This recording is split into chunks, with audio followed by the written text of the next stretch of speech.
Hello guys and welcome to 84 moto right. तो आज के वीडियो में मैं कंपैरिजन करने वाला हूं 2025 मॉडल होंडा यूनिकॉर्न का 2025 की यामाहा FZS वर्जन 4 के साथ। दोनों में से कौन सी बाइक बेटर है आज के वीडियो में आपको पता चलेगा। तो गाइस वीडियो में बने रहें, चैनल को सब्सक्राइब करो, बेल नोटिफिकेशन के ऑल ऑप्शन को क्लिक करो, इस वीडियो को लाइक करो, अपने दोस्तों के साथ शेयर करो। तो चलिए वीडियो स्टार्ट करते हैं। चैनल को सब्सक्राइब करें, बेल नोटिफिकेशन के ऑल ऑप्शन को क्लिक करें ताकि मेरे सारे वीडियोस की नोटिफिकेशन आप तक पहुंचे। सबसे पहले बात करेंगे अपन प्राइसिंग की। होंडा यूनिकॉर्न ऑन रोड पड़ती है 1,41,000 रुपये में और Yamaha FZS version 4 on road पड़ती है 1,58,000 रुपये में। मतलब 17,000 रुपये का आपको दोनों बाइक के अंदर प्राइस का डिफरेंस देखने को मिलता है। देखते हैं दोनों में से कौन सी बाइक बेटर रहती है उनके प्राइस सेगमेंट में। कंपैरिजन स्टार्ट करेंगे लुक्स की बात करते हुए, तो यहाँ पर दोनों बाइक बहुत ही अलग लगती है एक दूसरे से, लेकिन अच्छा डिज़ाइन आपको FZS का देखने को मिलेगा क्योंकि यहाँ पर लेटेस्ट डिज़ाइन है जो कि 2022 में इंट्रोड्यूस किया गया है। सामने आपको LED हेडलाइट देखने को मिलती है विथ DRL और सस्पेंस सेटअप भी आपको अच्छा मोटा मिलता है। FZ के अंदर मोटे से टायर देखने को मिलते हैं। साइड से FZ को देखते हैं तो बहुत ही मस्कुलर और अट्रैक्टिव लगती है FZS वर्जन 4। टैंक बहुत ही बड़ा आता है FZS का। बाकी सिंगल पीस सीट मिलती है आपको FZS के अंदर। रियर प्रोफाइल से ये बाइक बहुत ही अट्रैक्टिव लगती है क्योंकि मोटा टायर मिलता है आपको रियर में और MT15 जैसी टेल लाइट देखने को मिलती है FZS वर्जन 4 के अंदर, जो कि इसके लुक को बहुत ही इन्हांस करती है। और यहाँ पर यामाहा FZS वर्जन 4 बहुत ही अट्रैक्टिव बाइक लगती है 150cc कैटेगरी के अंदर। अब यूनिकॉर्न के लुक्स की बात करें तो FZS के सामने थोड़े कमज़ोर आते हैं लुक्स, थोड़े भी नहीं, बहुत ज़्यादा कमज़ोर भी बोले तो चलेगा क्योंकि यहाँ पर कुछ भी आपको स्पोर्टी नहीं मिलता। यूनिकॉर्न पूरी कम्यूटर लगती है। बाकी आपको डिज़ाइन बहुत ही सिंपल मिलेगा लेकिन प्रीमियम लगता है यूनिकॉर्न का डिज़ाइन। सामने आपको ब्लैक कलर का डोम मिलता है, क्रोम का डिज़ाइन मिलता है।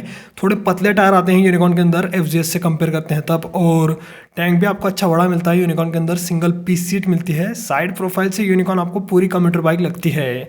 बाइक के अंदर पतले टायर आने की वजह से ज़्यादा अट्रैक्टिव नहीं लगती यूनिकॉर्न। बाकी रियर प्रोफाइल की बात करें तो रियर से कुछ यूनिकॉर्न ऐसी लगती है। बाकी यूनिकॉर्न का 360 लुक बहुत ही अच्छा है।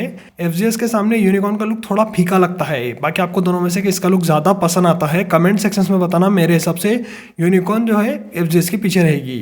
अब चलेंगे इंस्ट्रूमेंट कंसोल की तरफ। तो यामाहा के अंदर देखने को मिलता है आपको फुल्ली डिजिटल मीटर और फीचर्स भी आपको अच्छे मिलते हैं यामाहा के अंदर, जैसे कि ट्रैक्शन कंट्रोल, ABS और यहाँ पर आपको speedometer, odometer, trip meter, fuel gauge, tachometer देखने को मिल जाता है। क्लॉक मिलती है और यहाँ पर आपको बहुत सारे फीचर्स मिलते हैं जो कि होंडा यूनिकॉर्न के अंदर नहीं आते। यूनिकॉर्न के अंदर आपको फुल्ली डिजिटल मीटर नहीं मिलेगा। यूनिकॉर्न के अंदर आपको फुल एनालॉग मीटर मिलता है। इसके अंदर आपको speedometer, odometer, trip meter, fuel gauge, tachometer जैसे फीचर्स मिलते हैं। FZS के अंदर आपको एक्स्ट्रा ऑर्डिनरी फीचर्स मिलते हैं जैसे कि ट्रैक्शन कंट्रोल सिस्टम, जो कि यूनिकॉर्न के अंदर नहीं आते। और FZS के अंदर फुल्ली डिजिटल मीटर आने की वजह से ज़्यादा अच्छा मीटर FZS वर्जन 4 का रहता है यूनिकॉर्न के सामने। बाकी बटन्स की क्वालिटी की बात करें तो दोनों बाइक के अंदर अच्छे क्वालिटी के बटन्स आते हैं, लेकिन ज़्यादा अच्छी क्वालिटी आपको FZS वर्जन 4 के बटन्स की देखने को मिलती है। तो यहाँ पर आपको बटन्स की क्वालिटी भी बेटर FZS के अंदर देखने को मिलेगी। अब बात करेंगे इलेक्ट्रिकल सेक्शंस की, तो यहाँ पर बहुत ही बड़ा डिफरेंस आता है। FZS आती है लेटेस्ट ऑल LED सेटअप के साथ। Headlight LED, indicator LED, tail light LED, सब कुछ LED है FZS V4 के अंदर। अब बात करेंगे यूनिकॉर्न की, तो यूनिकॉर्न के अंदर आपको ऑल हैलोजन सेटअप मिलता है। मतलब सब कुछ बल्ब मिलता है इसके अंदर, जैसे कि हेडलाइट, इंडिकेटर, टेल लाइट, सब कुछ हैलोजन माने बल्ब का मिलता है आपको। यहाँ पर क्या है, यूनिकॉर्न पीछे रहती है इलेक्ट्रिकल्स में और FZS वर्जन 4 आगे निकल जाती है क्योंकि वहाँ पर ऑल LED सेटअप मिलता है FZS के अंदर।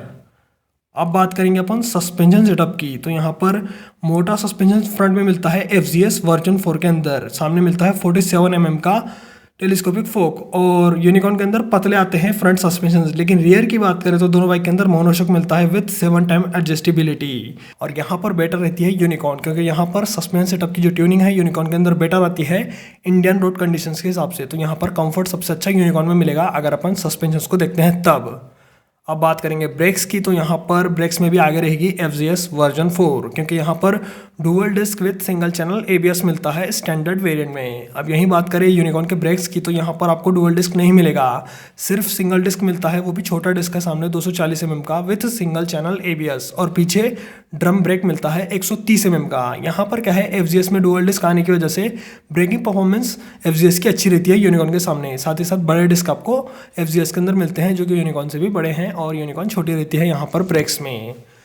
अब बात करेंगे टायर्स की, तो यहाँ पर पतले टायर मिलते हैं आपको यूनिकॉर्न में और अच्छे बड़े टायर मिलते हैं FZS वर्जन 4 में। FZS में सामने मिलता है आपको 100 सेक्शन का टायर और पीछे 140 सेक्शन का टायर मिलता है, जो कि 150 सीसी कैटेगरी में बेस्ट है।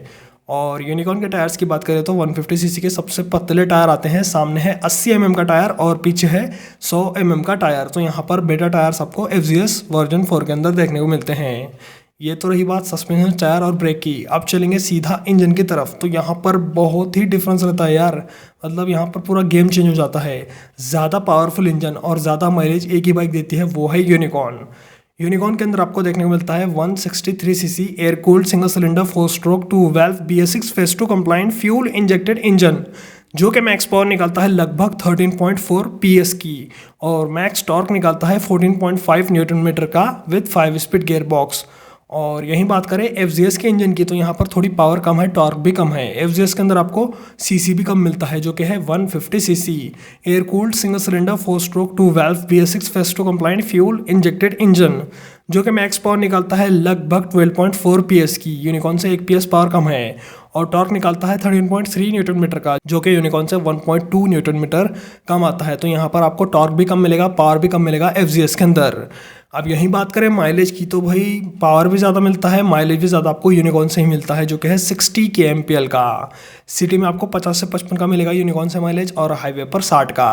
अब यही बात करें FZS के माइलेज की, तो भाई माइलेज कम है इसका, हाईवे पर आपको 55 तक का माइलेज मिलेगा, लेकिन सिटी में 45 से 50 का माइलेज देती है FZS वर्जन 4। तो यहाँ पर कम माइलेज और कम पावर आपको FZS के अंदर मिलती है, जो कि बहुत ही बड़ा ड्रॉबैक है FZS वर्जन 4 का। अब बात करेंगे अपन सीट कंफर्ट की, तो यहाँ पर दोनों बाइक बहुत ही कंफर्टेबल है और लॉन्ग राइड के लिए दोनों ही बाइक अच्छी है, लेकिन ज़्यादा कंफर्टेबल बाइक यूनिकॉर्न रहती है, क्योंकि यहाँ पर सस्पेंशन सेटअप की ट्यूनिंग ज़्यादा परफेक्ट है और साथ ही साथ राइडिंग पोजीशन ज़्यादा अपराइट है यूनिकॉर्न की। इसकी वजह से यूनिकॉर्न ज़्यादा कंफर्टेबल रहती है as compare to FZS version 4। अब सीट हाइट की बात करें तो यूनिकॉर्न में आपको 798 mm की सीट हाइट मिलती है और FZS में 790 mm की।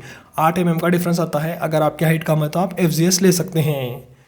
ग्राउंड क्लियरेंस की बात करें तो ज़्यादा ग्राउंड क्लियरेंस आपको यूनिकॉर्न में मिलता है, जो कि है 187 mm और FZS के अंदर देखने को मिलता है सिर्फ 165 mm का ग्राउंड क्लियरेंस, जो कि 22 mm कम है यूनिकॉर्न से। तो यहाँ पर बेटर रहती है अपनी यूनिकॉर्न। दोनों बाइक के अंदर मेन स्टैंड, साइड स्टैंड और इंजन कट ऑफ सेंसर मिल जाते हैं आपको, जो कि अच्छा है। ओवरऑल वेट की बात करें तो यहाँ पर लाइट वेट रहती है FZS वर्जन 4, क्योंकि इसका वेट है 136 kg और यूनिकॉर्न का वेट है 139 kg, जो कि 3 किलो से ज़्यादा है FZS के सामने। तो यहाँ पर light weight bike FZS version 4 रहती है।